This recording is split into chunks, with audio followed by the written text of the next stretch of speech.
us now Corey Lewandowski, Donald Trump's former 2016 campaign manager, and Tezlyn Figaro. She's the chief political correspondent for Revolt News and a former Bernie Sanders campaign advisor. Thank you, Beth, for being here. Appreciate it. All right, so Corey, at the top of the show, I was talking to Lee Zeldin about the choices that have been made by Donald Trump, the criticism that he's received, even from fellow conservatives, about the campaign thus far. Are you concerned that he is, in the words of the Wall Street Journal, blowing another election?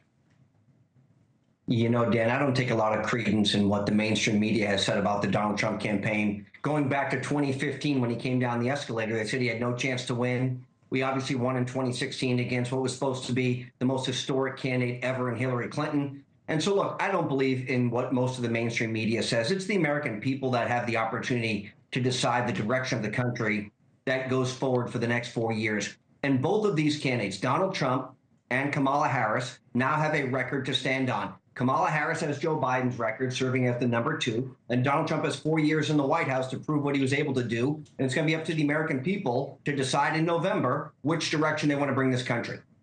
Tezlyn, it does seem that when it comes to polling, it was the Biden team initially saying, oh, don't believe the polls. The polls, you know, they don't mean anything. It's still early. A lot of things could change. Now you've got the Trump campaign saying, oh, it's just a honeymoon period. Things are going to go back to where they were. What is your assessment of where the polls are, Tezlyn?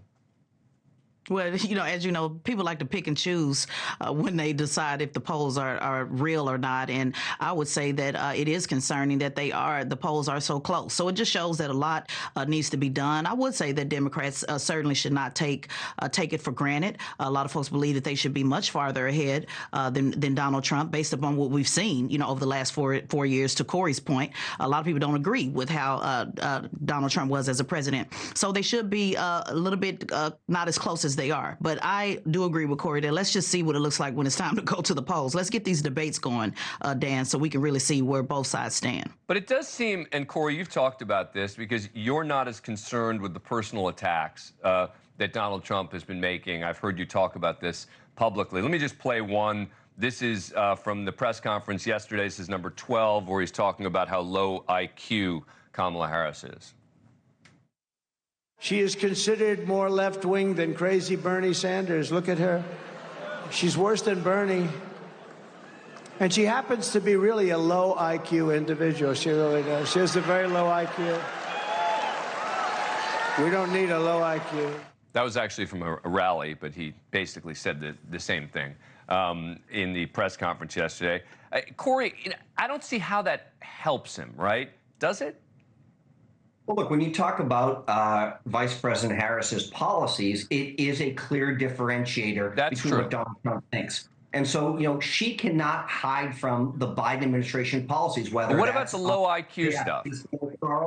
Well, listen, you know, the IQ thing, listen, everybody wants smart people to run the country. I have no idea what Kamala Harris's IQ is, and honestly, I don't really care what her IQ is. Maybe it's 100, maybe it's 180, maybe it's 80. I have no idea, and I don't think the American people care. But what I do think Donald Trump is talking about is we want a person in America who's going to make good decisions. Someone who's going to secure our border, make sure our kids are safe in their schools, we have a strong economy, our enemies fear us, and our allies respect us. And I don't think that's happened over the last 3.5 years, and Kamala Harris has to answer for those things.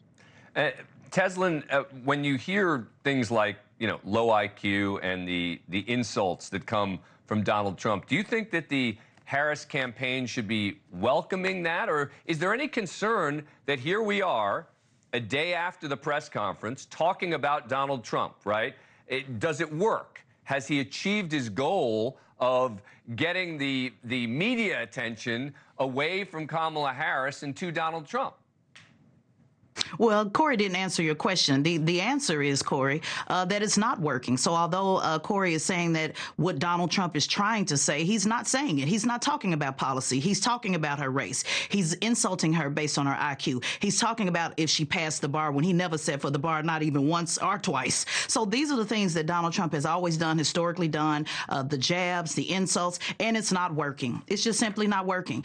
Thanks for watching. Go to joinnn.com to find NewsNation on your screen. And don't forget to click the red subscribe button below to get more of NewsNation's fact-driven, unbiased coverage.